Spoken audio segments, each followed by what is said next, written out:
what to expect. I never heard of music therapy. And in fact, Corey, the massage therapist, said, would you like me to schedule for you for that this week? And I said, sure. And so she called, and it was for the next day on Saturday. And she came in Saturday morning, was very upbeat, very pleasant and nice. And she knew our daughter-in-law who was sitting in the room. She's like, oh, hey, Sam, how are you? And that was sweet. And Sam could have stayed, but she left. She said, I didn't know if I should say, oh, you should have stayed. I said it was wonderful.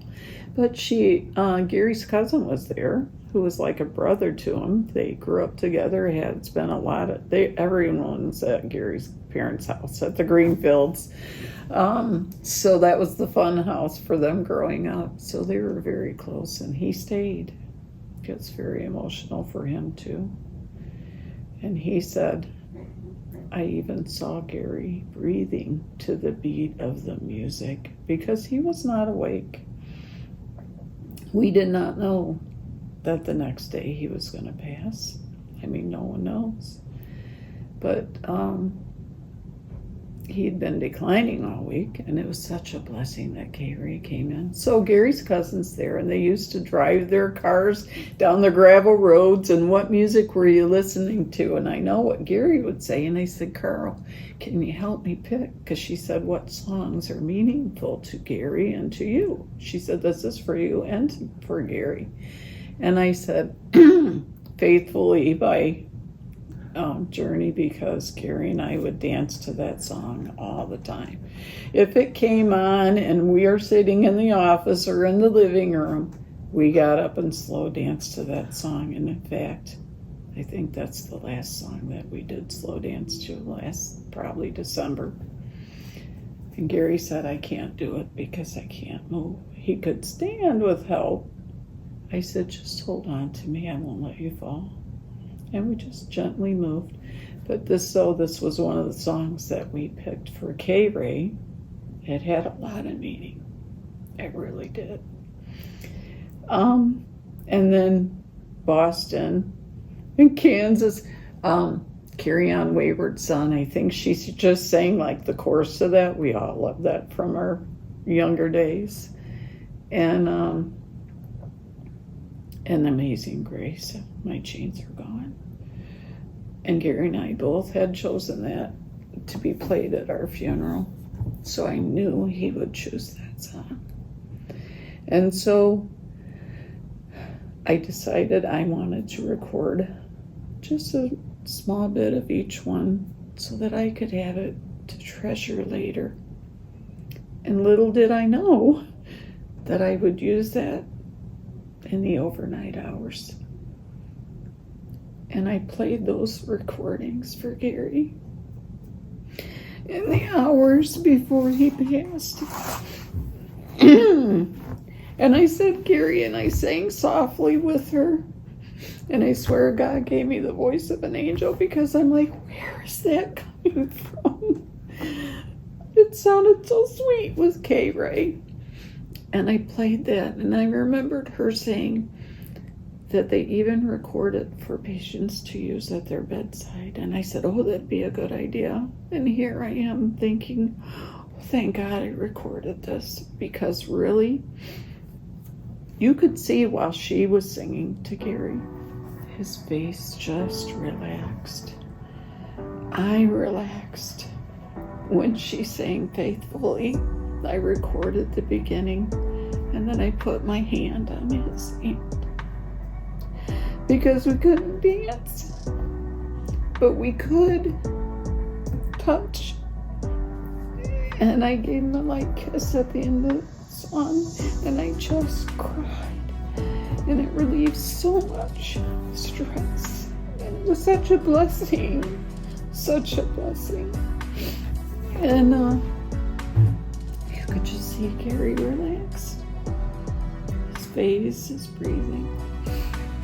And when he was in the hours and passing, it was probably about 6.5 hours from when I realized things were starting, and I told the nurse, I played those songs over and over. That's just a little bit.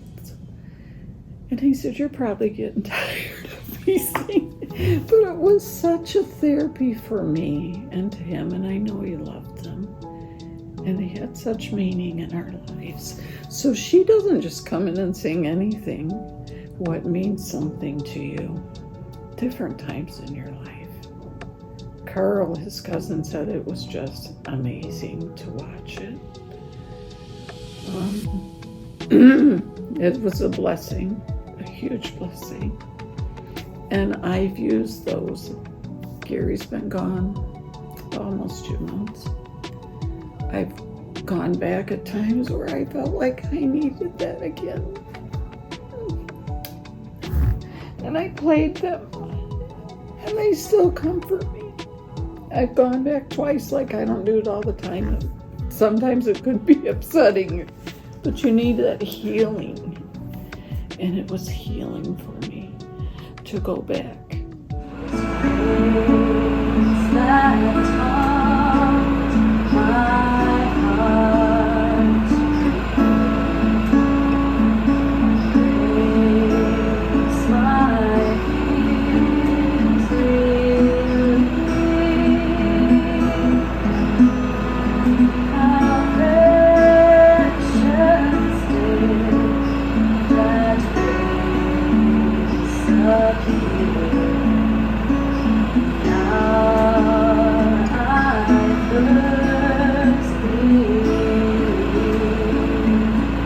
Music therapy was something I could use to comfort my husband, and I was glad that I recorded it. And it was also comforting to me, it really was, that I could do that with him and for him. He heard me singing with Kay Ray, and sometimes I cried and she just sang. But I was there and I played it and touched him, and it was so comforting. It was a very intricate part of what I could do, because you feel hopeless and helpless. What can I do? And I was able to use that and feel like I'm helping my husband. It touches your soul, it relaxes you, but it puts you at different points in time too. Do you think that when he was there sleeping, maybe his body couldn't get up, but his mind maybe was?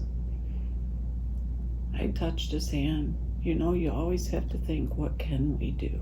Not what can't we do?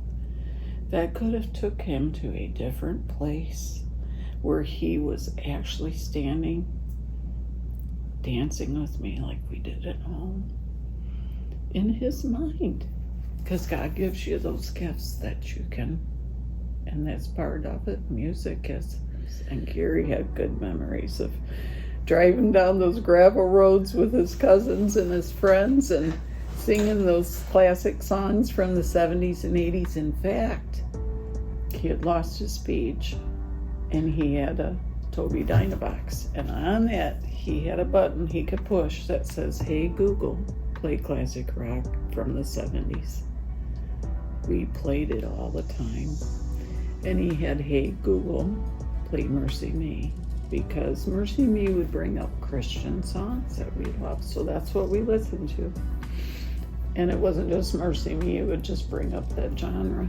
And that through our whole lives has been a comfort and a joy, and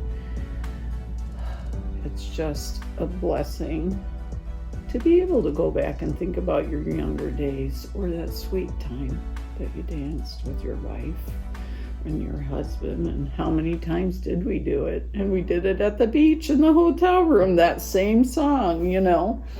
And concerts you went to, it can take you from where you're there suffering. I would imagine that he had different thoughts than being in the bed suffering,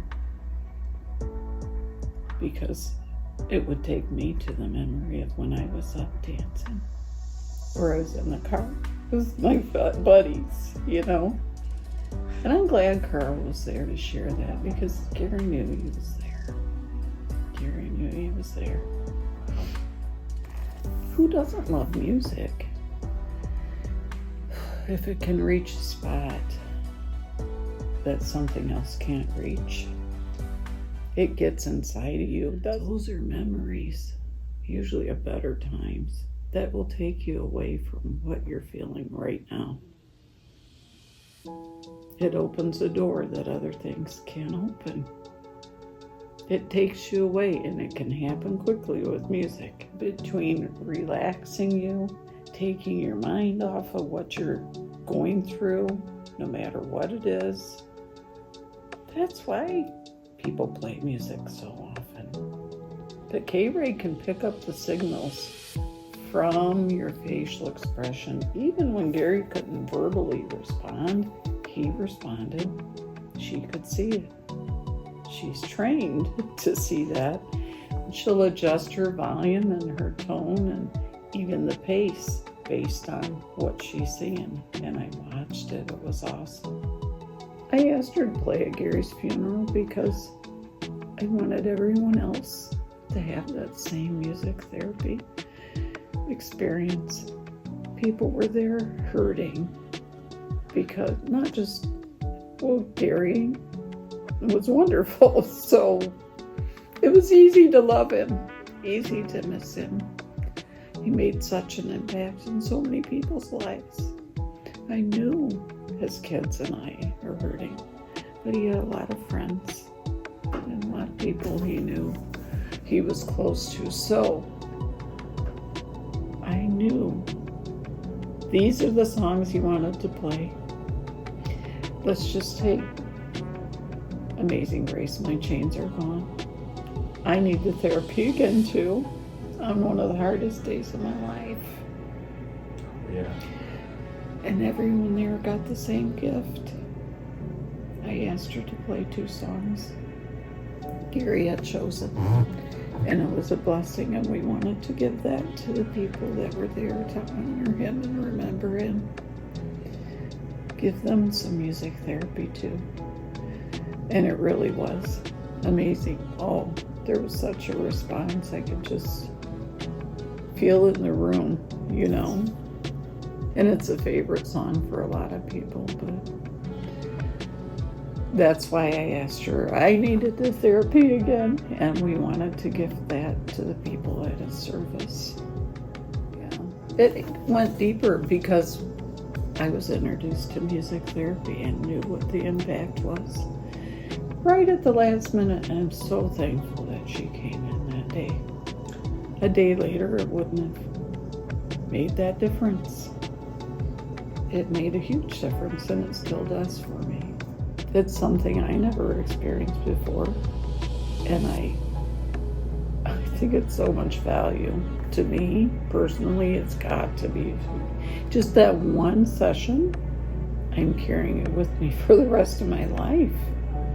So imagine people who are able to get longer therapies for different reasons. Imagine the impact.